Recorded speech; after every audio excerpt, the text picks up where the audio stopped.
really have a passion for the cattle industry. I've grown up around cattle, and I can remember seeing my first cow with my great-grandfather taking me out and looking at an old horned Hereford cow at about 3 years old. I've got 2 twin daughters, and they love being out here and enjoying the livestock.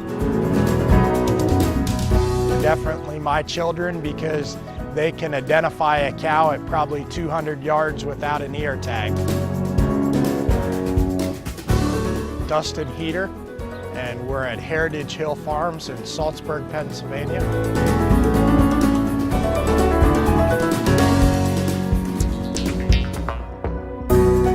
We're a forage-based operation. We don't do any crop farming. There's a lot of grass that isn't utilized in this area and across the state to probably the extent that it would be in other parts of the country. When I was looking at opportunities to utilize the grass without a large amount of investment that offered some return, the stocker cattle seemed like a natural fit.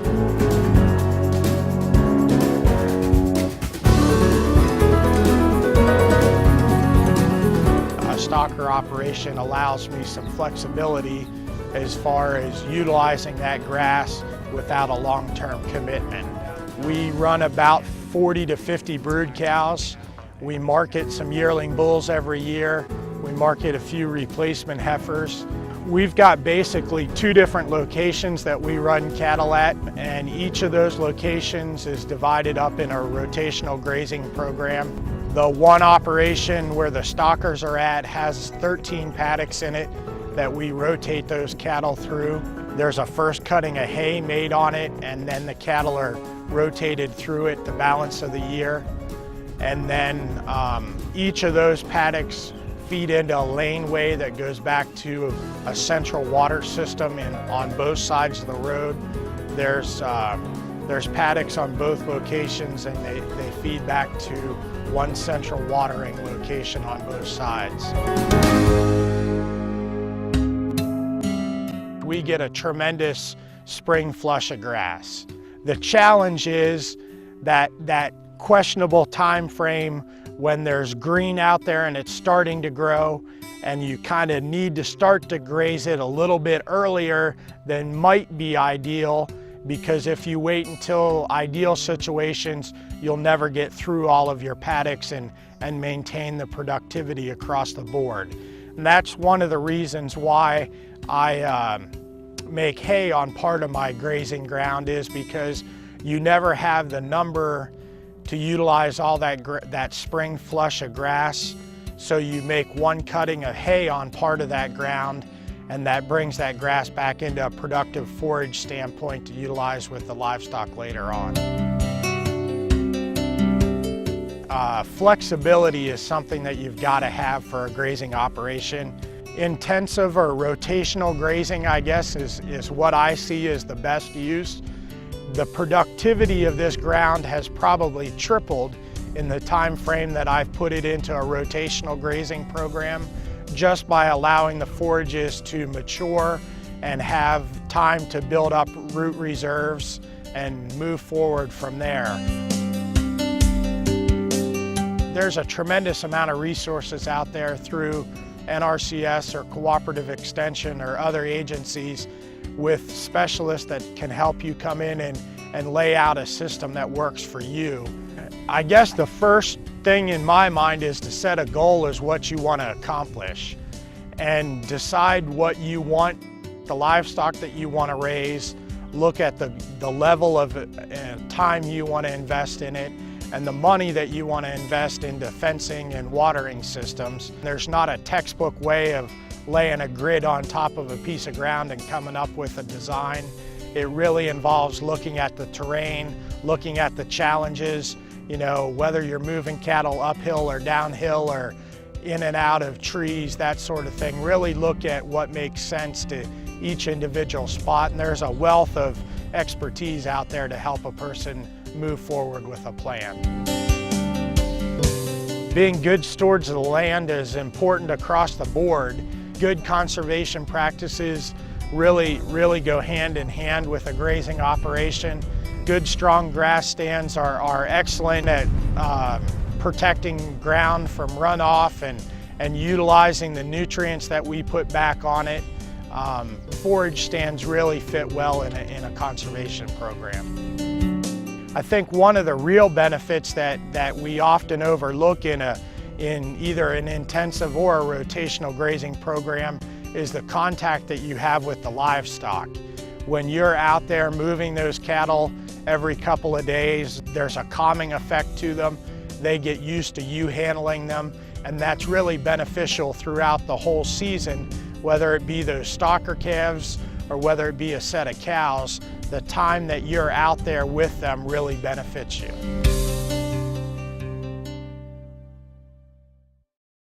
I appreciate the opportunity to visit with you today.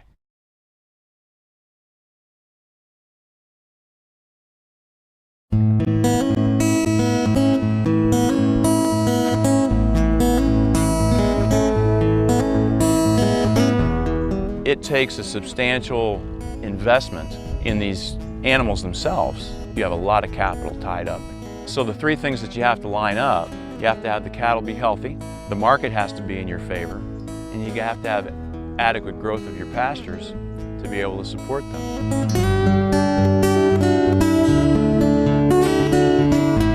My name is Jeff Mamet. We're in the village of Newland.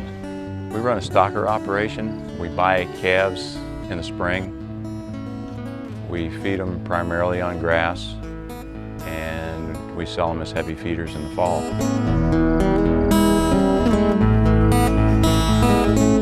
The kind of cattle we buy are primarily Angus cross. You'll see a few other colors out there, but they're primarily Angus cross. Medium frame, well-muscled, typically top-end cattle.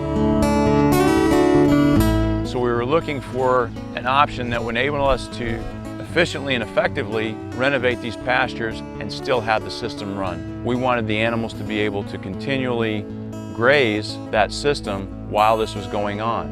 I wanted a cool season grass that was going to be high yielding and that was going to have superior warm season growth. So that's what caused me to settle on orchard grass being the prime species for this operation.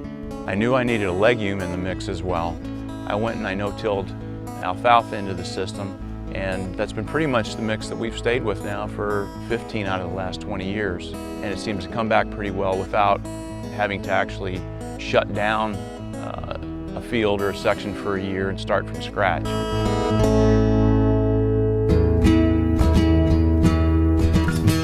I set up the system with enough paddocks that I would be able to have about a 4 to 5 day grazing period on a cell or on a paddock. So I set up 11 paddocks, which would give me about a 40-day rest period till I was back to the first one. Normally after the first grazing, I'll go through and clip the pasture after they're off of it. And the reason I do that is because, of course, they like some patches better than others. You have high spots, you have low spots, and that growth that's left, or those stems that are left, tend to get tough. And after that point, they're not going to graze that particular piece down any further. So if I clip it that one time, it seems that I can reestablish a uniform height. So the next time they're back in, the vegetative state is more uniform in height and they graze it much more uniformly. We don't let them graze it down below 4 or 5 inches. And when I clip it to a height of about 5 to 6. Because I want enough vegetative growth there so that I'm not depleting the root reserves, so I get the regrowth that I'm after.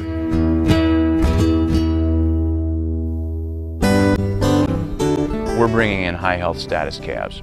I buy my cattle single source. We'll let the cattle rest for at least 2 days. We'll let them fill up on water, fill up on grass. We'll let them find out where they're at. We'll let them get acquainted with the fences, get acquainted with the pasture, because we don't want to process cattle while they're stressed. After they've had their chance to rest, they're ear tagged with insecticide ear tags for fly control, and that also helps with pink eye control. They're given an intranasal vaccine for IBR. They're wormed with a long-acting wormer that not only cleans them out, but continues to act as they graze And as they pick up those larvae off the forage, it kills those larvae. So in a sense, it helps us keep our pastures cleaner with regard to a parasite load. If you think about it, if you're trying to vaccinate an animal and get an immune response to an animal that has a stressed immune system, you're not going to get a very good response. So we feel that by letting them chill, so to speak, for the first 48 hours enables them to do that, and we can do it in a much less stressful environment. You have a lot of money wrapped up in a perishable commodity, and you have to be able to ask yourself what would happen in the worst case scenario. My advice, if you're going to get in this business, you definitely need to have a grazing plan. If you don't know how to develop one, you need to go to the folks who can advise you, the NRCS, your county agent, to fully develop this plan so that when you're trying to graze your cattle, you don't run into a situation where you're mid-season and all of a sudden you've got nothing left to feed them. Work with your local veterinarian. They can educate you, they can help you, they can help devise the proper receiving program for your operation and your system, the way you handle cattle, the class of cattle. They can also help educate you in terms of learning what's normal, abnormal, and what to do about it. Fencing is critical. Don't skimp on fencing. Don't skimp on handling facilities. It's something that you're going to have for the lifetime of your business. It's something that's going to keep your cattle safe, and it's something that's going to enable you to do the things that you need to do to your cattle in not only a safe way, but an efficient way. I would not advise anybody to go into this business until they've really become thoroughly knowledgeable about cattle and cattle behavior. You have to know how everything is going to work from beginning to end, from the marketing, from the finance, from the health side, from the grazing side, the harvest side, the fencing, the health. You have to have that, a total business plan that includes all that from the very beginning.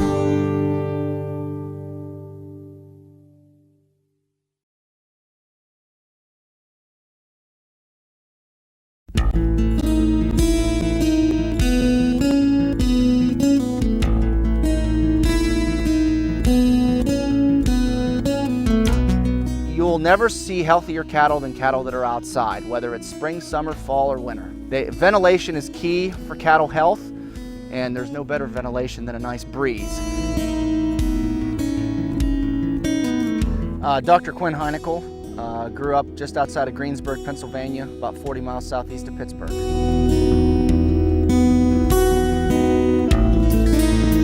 We've always been a stalker/feeder operation where we've bought mostly smaller calves, anywhere from 300 to 500 pound. We've grown those calves both in the stalker phase and also in the feedlot phase. So it gives us a way where we can get those animals healthy before putting them into the feedlot for the final finishing phase. There's nothing healthier than a cow that's out under the blue sky on green grass.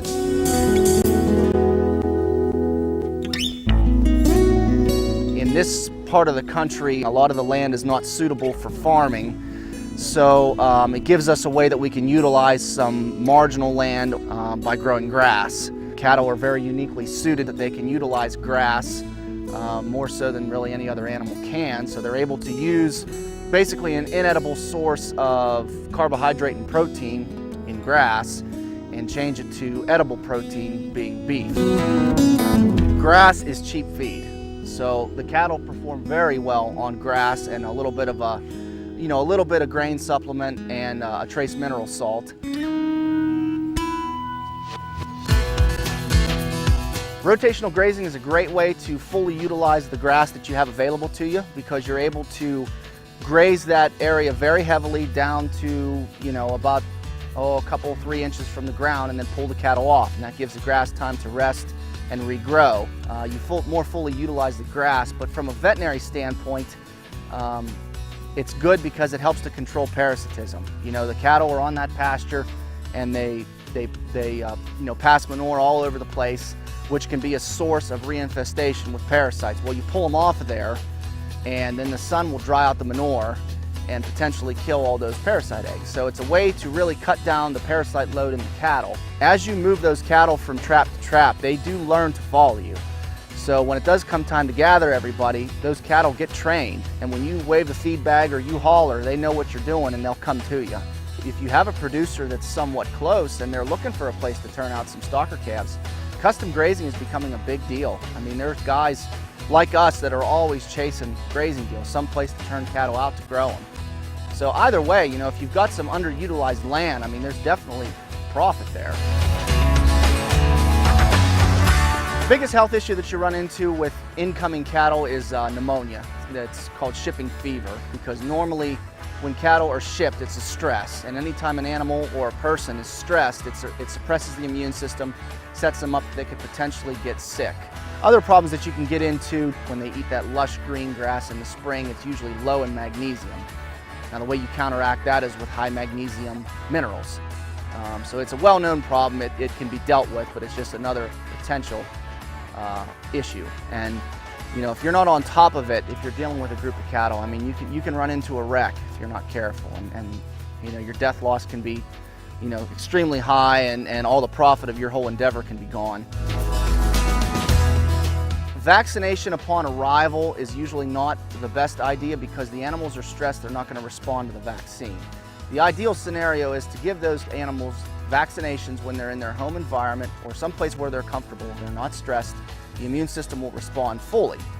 And the reason of giving them preconditioned before they move is that way, when those animals are moved and they are stressed, the immunity is already established in them so that they can fight off those little viruses and bacteria that can make them sick.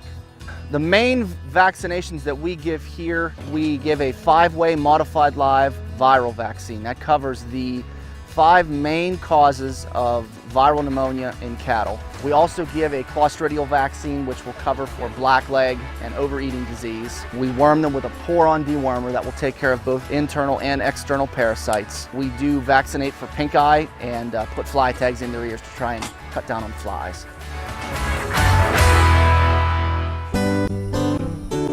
You need to at least have some place where you can gather the cattle. You need to have some sort of a corral facility.